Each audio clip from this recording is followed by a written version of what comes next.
네, 홍명보 감독이 이끄는 우리 축구대표팀이 오늘 밤 11시에 요르단과 북중미 월드컵 아시아 지역 최종 예선 3차전을 치릅니다.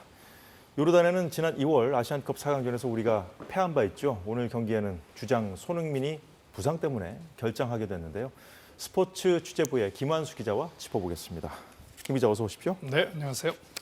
자, 오늘 요르단전에 대한 언론들의 관심이 뜨겁던데요. 네, 아무래도 지난 아시안컵 때문일 겁니다.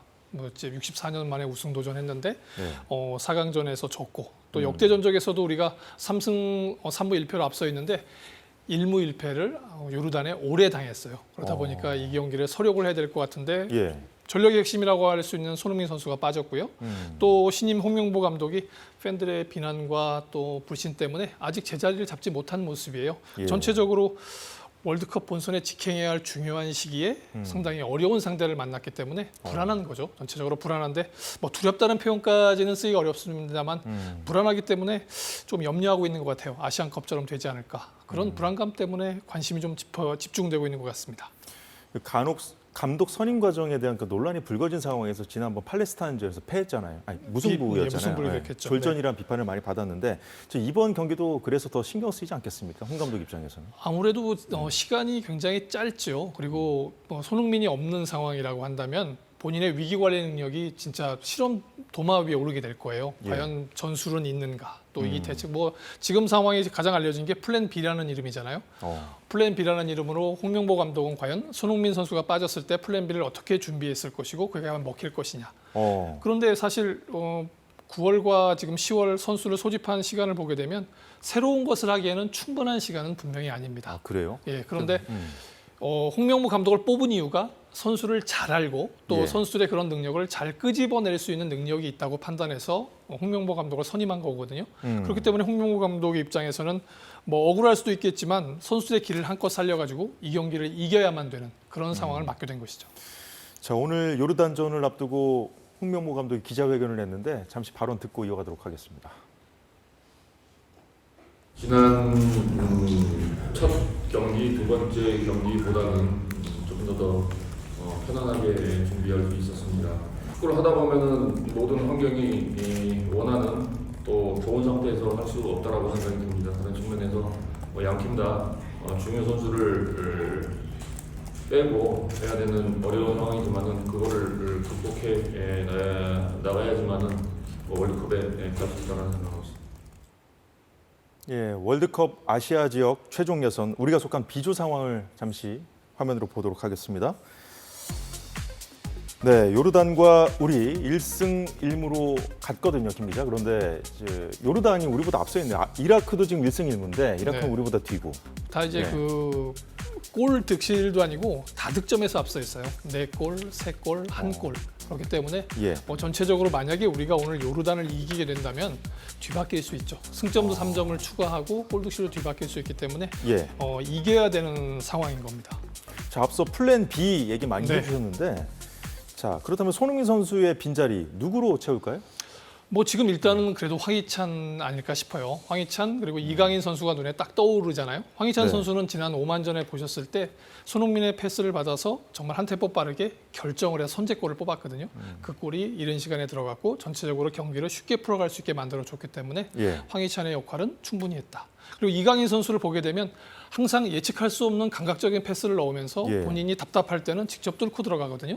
그런 면에 봤을 때는 역시 이강인이 그 다음에 주목할 대상이고 전체적으로 보면 예. 이 두 선수가 미드필드를 왔다 갔다 하기 때문에 최전방 공격수에 대한 생각이 많을 거예요. 근데 주민규 선수가 골을 넣었기 때문에 주민규 선수일 수도 있지만 만약에 오세훈 선수가 지난 경기처럼 출전하게 된다면 예. 오세훈 선수의 역할이 빛나지는 않았지만 전체적으로 손흥민과 또 다른 선수들이 그 공격할 수 있는 공간을 확보해주는 한마디로 우리가 흔히 말하는 수비수를 질질 끌고 다니는 그런 역할을 했었거든요. 예. 그런 역할을 제대로 해준다면 왼쪽에 황희찬, 오른쪽에 이강인 그리고 최전방에 오세훈 선수가 잘 만약에 만들어낸다면 네. 플랜 B로서는 어느 정도 충분히 합격점을 줄 수 있지 않을까 싶습니다. 자, 그런데 이제 손흥민 선수가 주장을 맡고 있잖아요. 네. 그 주장 역할은 김민재 선수가 대신한다죠. 네, 김민재 선수를 이제 뭐 코칭 스텝이 어제 홍명보 감독이 밝힌 건 코칭 스텝과 이야기를 했다. 그런데 전체적으로 김민재 선수가 그 대표팀 전체 선후배 관계를 고려했을 때 충분히 맡을 만한 게 됐고 또 빅리그를 경험했잖아요. 유럽 예. 빅리그를 경험하면서 충분히 그런 경험도 살릴 수 있고 그리고 한편으로는 홍명보 감독이 후방 공격수를 하면서 주장을 맡았던 경험이 있거든요. 그런 것들이 잘 조화를 이뤄서 투영된 것 같아요. 그리고 마지막 경기를 하고 오기 전에 골을 넣었기 때문에 적재정소의 분위기를 파악해서 본인이 공격에도 가담할 수 있는 세트피스 상황에서 그야말로 골도 노려볼 수 있는 그런 상황이라서 전체적으로 경기를 볼 수 있는 능력, 예. 김민재 선수가 가장 뛰어나다고 판단한 것 같습니다. 그렇군요.